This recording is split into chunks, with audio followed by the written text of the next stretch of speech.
All right, I'm here in Stuart, Virginia at the Wood Brothers Racing Museum where the Wood Brothers shop was for all of those years as they built those seriously fast cars that won all those races in the Cup Series. And I'm here with Leonard Wood, 92 years old, right?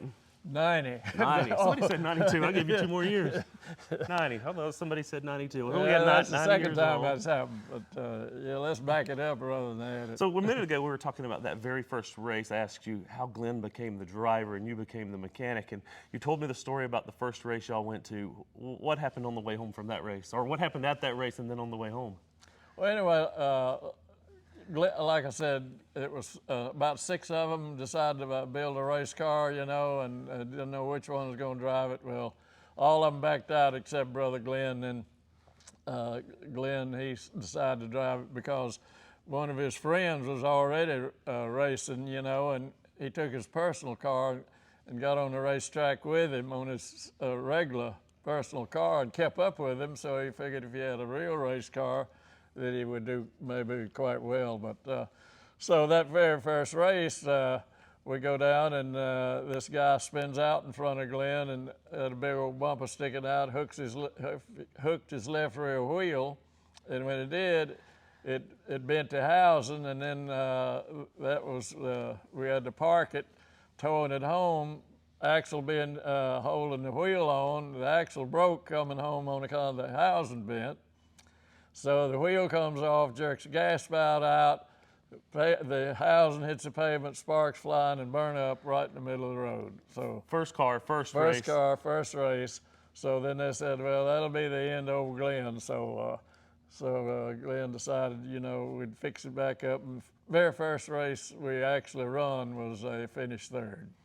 When you started running Bowman Gray and found success there, it was your first 3, well, you won the first race there and the 3 wins in that one first season in the, what was then I guess still Grand National Cup Series. What was the secret to success there for you guys? The secret to success is being able to turn the car in the apex of the corner and then drive straight out of there. If you go like past center, you're not gonna get off the corner. So you need to get back in the throttle at the apex of the corner to drive straight out of there, and don't bust your tires loose. If you spin your tires, it heats them up, and it takes you 10 laps to get going again. It sounds like back in your early days, you had some pretty good mentors that taught you a lot pretty early, and you hung on to all of that, right? Yeah, I know the 58 Ford that we run over there, a convertible, it had a 4-barrel carburetor. Well, I had back barrels coming in by vacuum, and you could play with that and adjust it when to come in and how much. And so it was where Glenn could get wide open with the 2 barrels. It would not spin. And then just as it started off a corner where it needed that automatic back barrels would come in, he said, man, that carburetor just works perfect. What is it about Bowman Gray Stadium that's so magical? Why is it, after all of these years, where did that magic come from? Well, it's just because you're going to see it's more exciting. It's short track, but it's going to be more exciting than you think. And of course, Glenn could pass on the outside, and what he would do is he'd drive down and to get his left front fender up beside of his right rear, and hold it tight against him. He wouldn't be away from him. He'd hold it against like metal to metal, you know, and then he'd inch the foot on the next lap and the foot on the next, and then when he got beside him, he could just drive off. The fans really like to see that kind of racing over there. They get passionate. They're screaming and yelling and waving their arms about. What do you think when you see the fans over there? Well, you know, I tell us, Curtis Sterner drove a lot for us over there too, you know, and they needed the car for him to run on New Year's Day. And the only one we had was a flathead Ford, and we'd already gone to the overhead Thunderbird overhead valve engine. And so the only one we had was the underpowered flathead. And so Curtis is driving it, and somehow he goes in the corner like into 3, and it goes up on 2 wheels.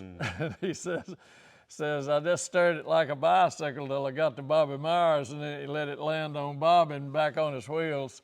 and won the race. Of course, Bobby, the Myers brothers and Curtis, there's a little bit of rivalry going on at that time too, but yeah, there's a lot of action on that stuff. I could sit here and listen to stories all day long from Leonard Wood. He is 90 years old. We've established that. And they've got their new driver, Josh Berry, that's coming in this year. They were in here in the shop taking a tour. What do you think of Josh and what he's going to be able to do for you? I'm very excited about him.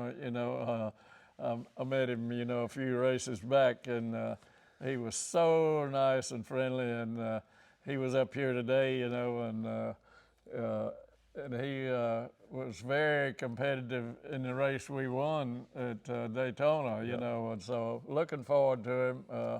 Him and the crew chief both was up here, and very, very exciting year coming up. I'm hoping. A lot of good things coming up for the Wood brothers. They got that 100th win with Harrison back in Daytona in the summer, but we got Josh Berry coming in with Miles Stanley as the crew chief. I could sit here and listen to stories all day, but I'm gonna let him get back. He's back here in the back tinkering on stuff. I saw him, grinding on stuff, cutting some sheet metal up. He's staying busy back here, and we're gonna let him get back to that. Yeah, I stay busy. I work every day, Monday through Friday. I mean, it seems to be healthy to keep your brain working, and if you got nothing to do, it don't work. There we go. All the secrets to life, to racing, and everything right there from the man, Leonard Wood. They just presented us with a guardrail, all part that. of the guardrail. So I guess at 90, I need a guardrail. So. Very good. I love it. Thank you so much. Yes, sir. Thank you. All right.